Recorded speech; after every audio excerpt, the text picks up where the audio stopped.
begitu kejam, Pakis. Apapun bisa terjadi dengan ayahmu, bentak Tayung saat menjawab pertanyaan anaknya Pakis tentang keberadaan sang ayah. Pakis memang kerap dirundung kesedihan.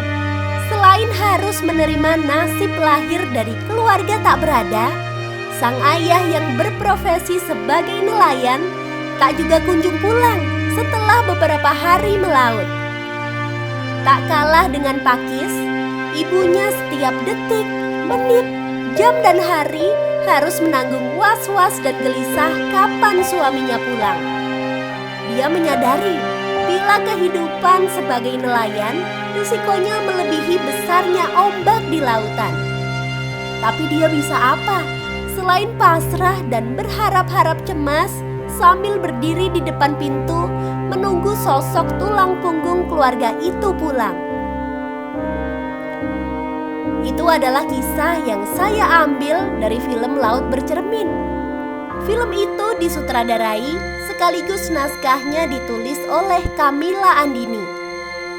Akhir dalam film itu, Pakis dan Tayung harus menerima kenyataan jika sang ayah telah meregang nyawa di laut dan tak pernah kembali.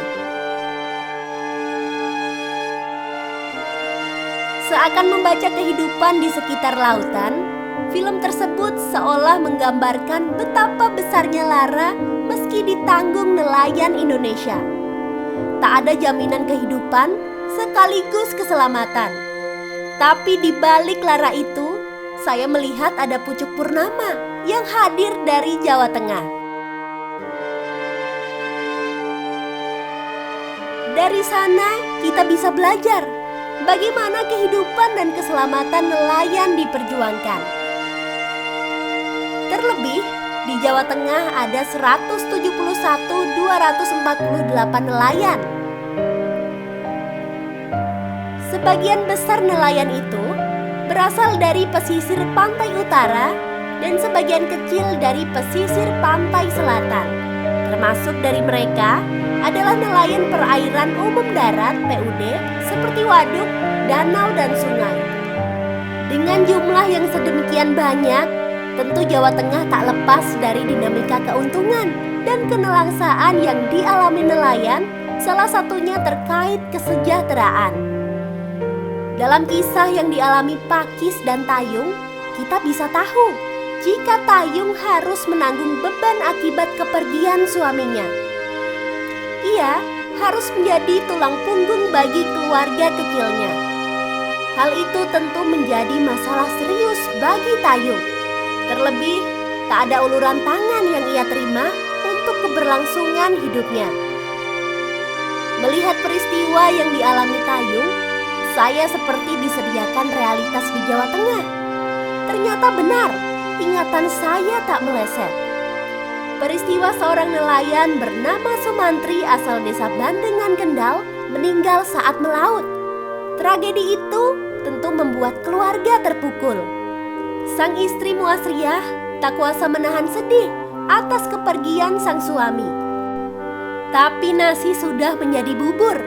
Apa yang telah terjadi tak dapat dicegah. Apa yang telah lewat tak dapat kembali. Muasriah layaknya Tayung dalam film Laut Bercermin harus menanggung beban mengurusi keluarganya. Berbeda dengan film, Muasriah merasa bersyukur karena mendapat uluran tangan dari pemerintah Provinsi Jateng. Terima kasih sekali sudah dikasih asuransi nelayan, karena bisa untuk membantu keluarga, anak-anak, bisa untuk segala macam-macam lah.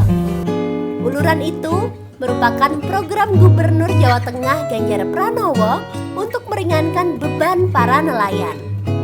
Program yang dinamakan Asuransi Nelayan ASNEL itu menjadi pelipur lara untuk Muasriah. Ia dan keluarga kecilnya mendapatkan 20 juta dari program itu.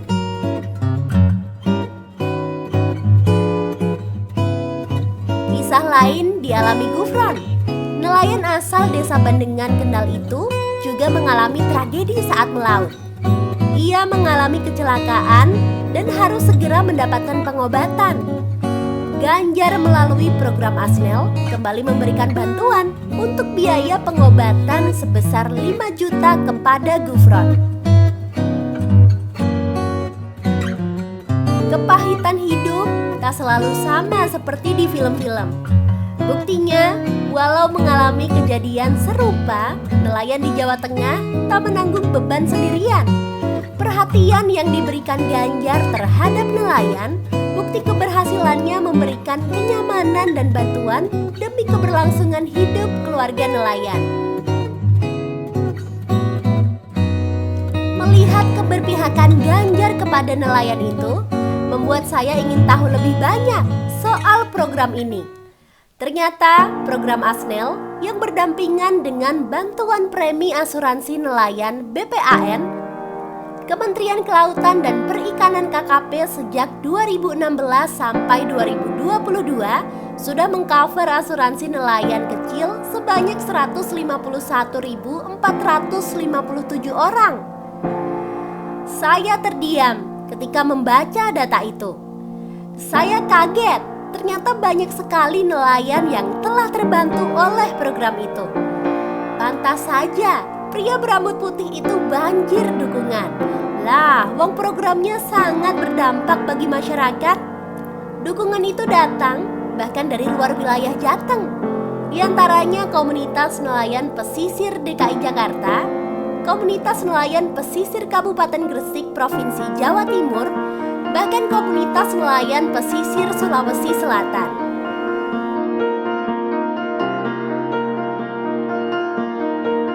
Ketiga wilayah dari luar Jateng itu serempak menginginkan program terobosan Ganjar Pranowo itu bisa direplikasi ke seluruh daerah Indonesia.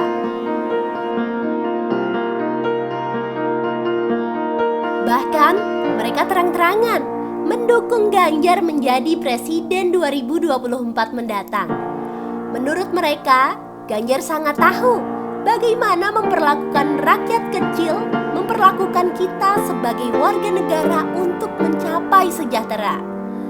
Melihat itu, saya tidak bisa menyimpulkan apapun selain program gagasan pria kelahiran 28 Oktober 1968 itu terbukti mampu menyejahterakan nelayan.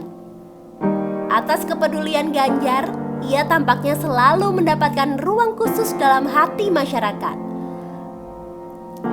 Belum lagi, sosok Ganjar memang terkenal sederhana, dekat, serta tak memiliki sekat untuk bertemu langsung dengan masyarakat. Jika bisa, Ganjar harusnya ikut ambil peran dalam film Laut Bercermin itu.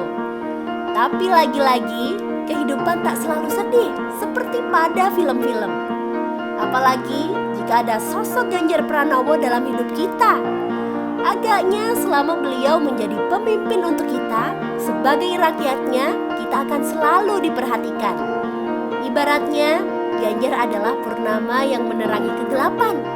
Ganjar adalah jawaban untuk kita, untuk Indonesia. Salam Sobar Dialog.